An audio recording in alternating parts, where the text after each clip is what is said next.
we're just going to look at some definitions applied to different explosions, some definitions. Now, there's two that you need to know really about, and these are detonation and deflagration. Let's go for deflagration first. What does deflagration mean? It means to burn down. That's the definition, to burn down. Now, deflagration is subsonic combustion. In other words, subsonic, it is slower than the speed of sound. And the principal heat transfer mechanism, in other words, how it propagates, is through thermal conductivity. What happens is the hot burning layer heats the next layer and ignites it. So it's through thermal conductivity of the individual layers. So it keeps travelling through the material and it then ignites it. Now, most fires found in daily life, from flames to explosions, are generally, technically, deflagration. That's what most fires are, is deflagration. Now, if it's contained, you will get a pressure wave. So it's got to be generally contained in deflagration to get a pressure wave. And typical materials that deflagrate are generally, you've got methane, propane, butane, you know, the hydrocarbons. So that's deflagration. What about detonation? Now, detonation is a process of combustion in which a supersonic shockwave is propagated. So it's not subsonic, it's faster than the speed of sound. Is propagated through a fluid due to an energy release in a reaction zone. Now, detonations are generally much more powerful than deflagration, and it's got a different heat transfer mechanism. In a detonation, the shock compression causes the material, basically it's not through thermal conductivity, it's through shock compression. What happens is it's so fast that the different layers, its shock compression increases the temperature to the point of ignition. It's like basically a diesel engine, shock compression.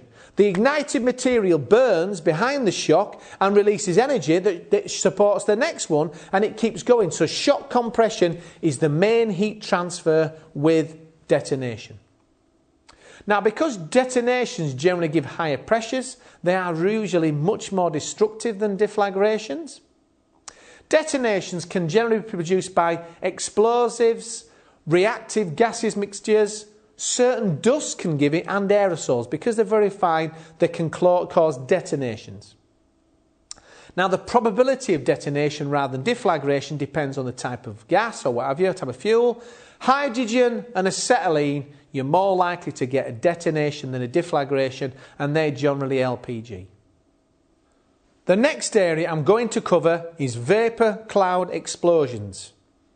Now, you've got two types. You've got a confined vapour cloud explosion and an unconfined vapour cloud explosion. A confined vapour cloud explosion. Now, if a flammable vapour is ignited in a container, the pressure can build up and it can rupture. This is a confined vapour cloud explosion. Now, this can cause massive damage. It can cause localised damage, broken windows, etc. And it may affect nearby plant and cause more confined vapour cloud explosions. Now, fatalities have occurred during hot work on inadequately cleaned or purged 45-gallon drums containing basically flammable residues, or in natural gas or LPG explosions. Now, an example of a confined vapour cloud explosion is Abisted, 1984. Now, a methane gas in an underground pumping station had been accumulating, and it caused 16 deaths and 26 injuries. What had happened was, water had not been pumped for 17 days in this underground station, and methane, which normally had accumulated, had been allowed to accumulate for all these 17 days, and it had got above its LEL, in other words, the lower explosive limit. Now, this had happened due to the temperature changes and vapour pressure had accumulated. They came in after 17 days, didn't check the atmosphere, and all they did was they switched on the pumps. Bang! Major explosion. As I said, 16 people were killed and 26 injuries. So that was an example of a confined vapour cloud explosion. Methane. Now, an unconfined vapour cloud explosion is if flammable vapour is ignited in open air It can actually cause substantial damage if large quantities are available, for example in the Flixborough. Now this is an unconfined vapour cloud explosion. So when a large amount of material, volume is dispersed over a large area and it is ignited prior to dilution, in other words, if it's above its LEL, the lower explosive amount, it's had time to diffuse and go below the LEL, a vapour cloud explosion will occur, shock waves and thermal radiation will occur. Now, the ratio of what is available and what is released is the explosion efficiency. In other words, how efficient was that? And that's the more efficient it is, the more damage can occur. Now, these unconfined vapour cloud explosions are actually rare. They generally require large releases of flammable vapour. You're looking at generally about a minimum of 5 tonne. Now, an example of an unconfined vapour cloud explosion is Flixborough. And this happened in 1974. And this video footage I'm going to show you now will describe what happened on the Flixborough disaster.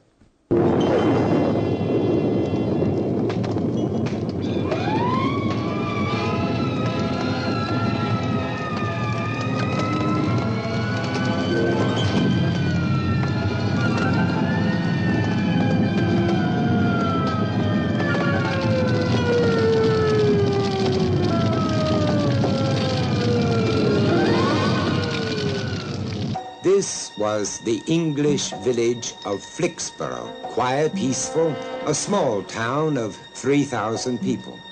Most work at the Nipro Works, a gigantic chemical factory on the edge of the town. No one could have foreseen the disaster that suddenly exploded on a June morning, just as the work shifts were changing.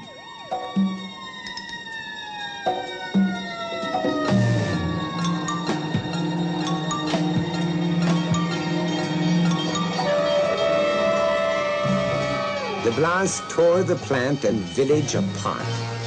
Firemen battled fires that raged over 20 acres.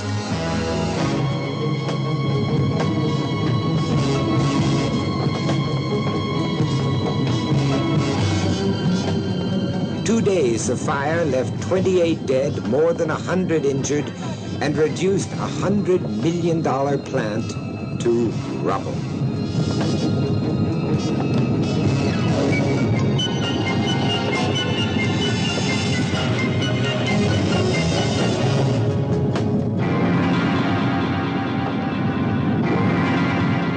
Now let's summarise what you've just seen, what happened at Flixborough.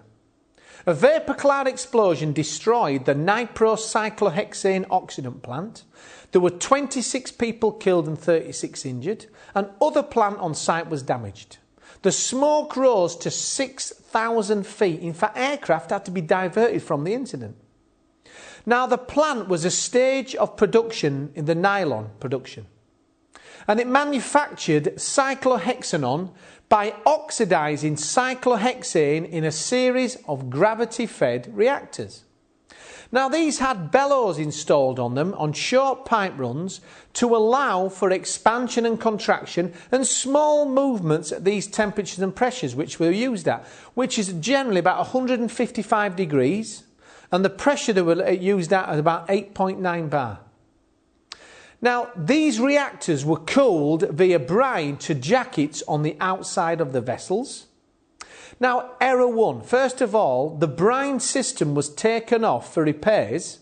So instead of waiting, they just thought, well, we'll put water through it. Instead, the city water was used. Now, one of the reactors based on this collapsed because the city water was supplied at much higher pressures than the brine system. It was at 9 bar pressure, so it collapsed. That's the first error. Error two. Any plant modification should have been taken seriously, no matter how simple. And all modifications should have been approved by qualified personnel.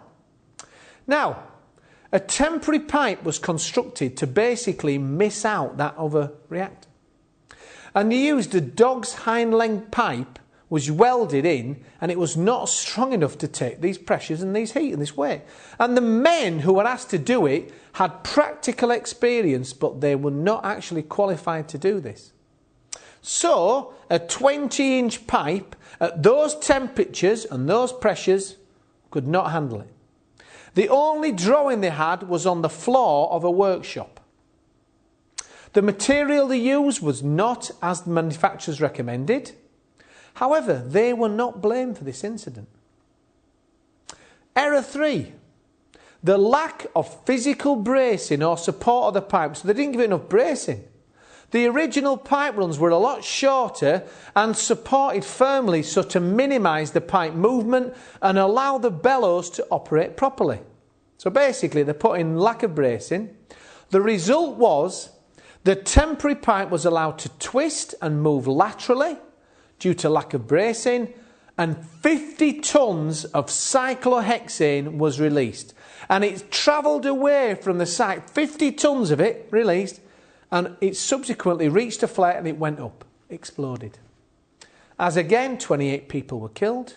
Now, the cost of the disaster was actually put at 27 million. That's direct cost. In the end, I'm sure it was roughly about £100 million, and that was 30 years ago. So if you equate it, massive cost to the company. The cause of the accident was a failure of the pipe, and the contributory factors: the pipe was connected without check on strength and on inadequate supports. Again, like I said, the expansion joints, the bellows, were used on each end of a pipe in a dog leg without adequate supports, contrary to the recommendations of the manufacturer. And there was a large inventory of hot cyclohexane under pressure. The accident occurred during the start-up operation, and the control room was not built of adequate strength, so that was taken out when it went up straight away. The previous works engineer had left and had not been replaced. According to the Flixborough report, there was no mechanical engineer on site of sufficient qualification, status or authority to deal with the complex and novel engineering problems and to insist on necessary measures being taken. Management deficiencies, lack of experienced and qualified staff, inadequate procedures involving plant modifications, and regulations on pressure vessels that dealt mainly with steam and air did not adequately address. I mean, this was highly flammable gases, liquids, highly flammable. A process with a very large amount of hot hydrocarbons under pressure and well above its flash point, so it was well above its flash point, installed in an area that could expose many people to severe accident, was not there.